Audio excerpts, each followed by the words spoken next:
Hey guys, welcome to my YouTube channel. I'm Kishwar Zubair and today I'm gonna talk about one of my favorite films from my teenage, Aquamarine. It is an American-Australian fantasy romantic comedy which was released in 2006, and when I learned that it is inspired from Alice Hoffman's young adult novel, I bought it immediately.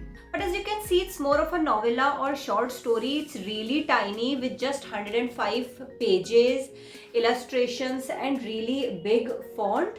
So it's more suitable for children and preteens, but the story is good enough to be enjoyed by anyone.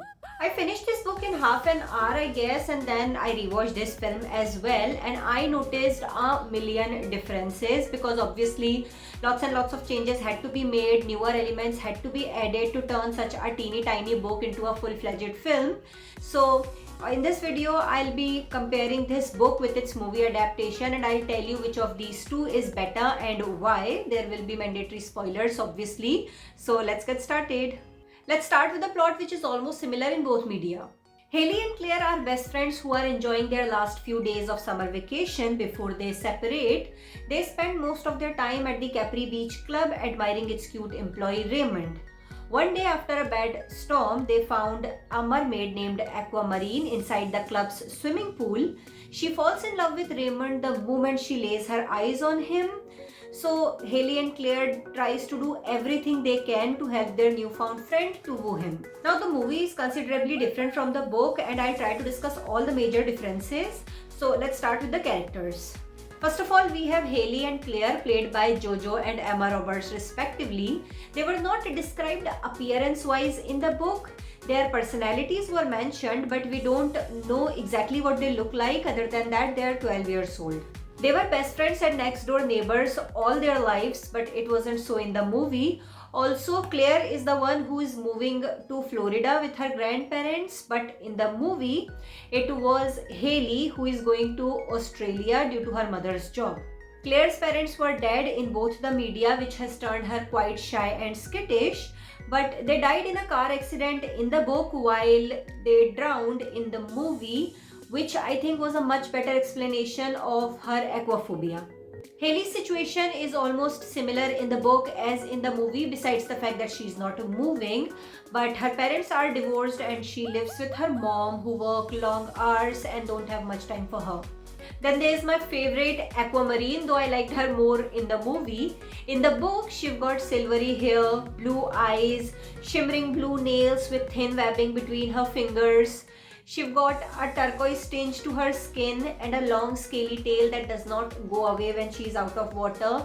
She's 16 and the youngest of 7 sisters, because of which she's spoiled and rude, and this is why, though I liked the physical description of hers, I didn't like her character much in the book. In the movie, Sarah Paxton played Aquamarine and I just love her, and she was portrayed very differently. She had aqua eyes and golden hair with aqua streaks, which I found really cool when I was a teen and I still do. Her nail color changes according to her mood. She can change her tail into legs when she's on land, but it reverts back when the sun sets or if she touches water. And she was a lot nicer, friendlier and talkative in the movie, which made her character a lot likable. And then there's of course Raymond, played by Jake McDorman, and his role was almost the same in both book and movie. He was there looking handsome, attracting young girls, and that's it. In the book, he works at the snack shop while he was a lifeguard at the beach club in the movie. Also, he was a reader in the book. It says he have read 122 books, which I think is very impressive. A boy who reads, I don't know why they didn't include this in the movie. I mean, I liked him a lot more in the book just because of this reason. And there aren't any other important character to really talk about in detail. The characters in the book aren't that well developed. The movie did it better. Some newer characters were added into the story, like Leonard, Cecilia and her friends, etc., which made the story a lot more entertaining. Now let's discuss the other things. The Capri Beach Club was running down in the book and was about to be demolished by the end of the summer, while in the movie it was booming. The girls found Aquamarine in the club's pool in both media. She wandered away from her sisters during a storm and got to land in the book, while she swam away from home in search of true love because she didn't want to marry this rich, spoiled prince that her father picked for her. In the book, Haley and Claire learn that a mermaid can only last without salt water for 7 days or else she'll turn into dust, and so they decide to help her so that she goes back to the ocean afterwards and don't die. They did it despite her being not so nice to them because they're good girls, while in the movie, the three became friends real quickly because Aqua was so nice and charming. Also, she promises to grant them a wish if they'll help her. They help Aqua to meet and impress Ray, but they did it quite easily in the book, while in the movie it took time and efforts. And then the book instantly jumps to the date night which Haley and Claire arranged at the beach club, of course.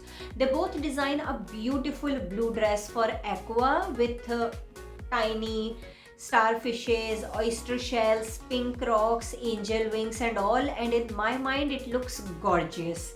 Sadly, there was no gown in the movie. Aquamarine wore some really pretty modern dresses but no gown.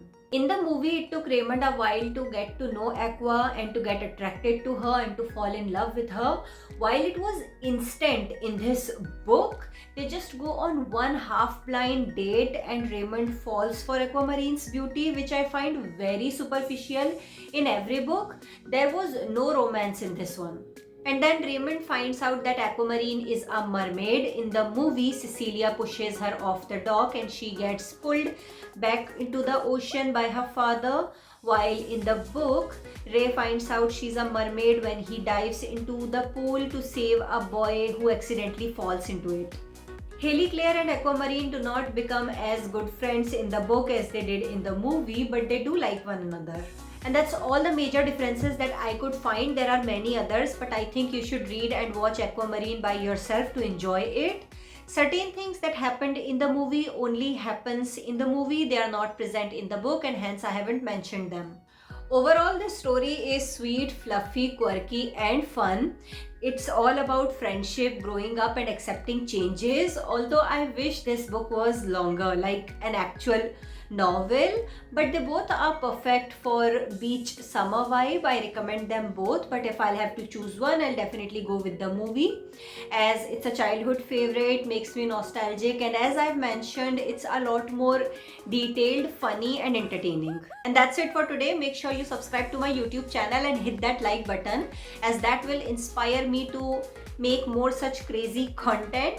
So please do, and I'll see you next time. Till then, take care of yourself. Goodbye.